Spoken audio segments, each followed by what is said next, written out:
Telangana CM KCR పశ్చిమ Bengal CM Mamata Banerjee భేటీ కొనసాగుతుంది. Third front ఏర్పాటు విధి విధానాలపై సుదీర్ఘంగా చర్చ జరుపుతున్నారు.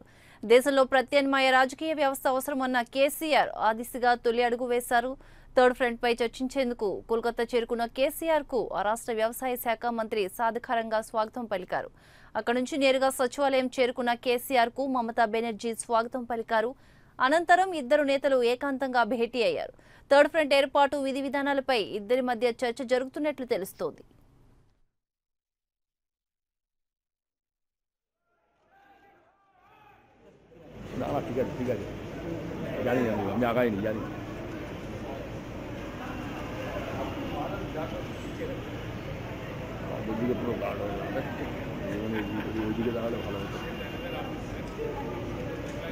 सर तो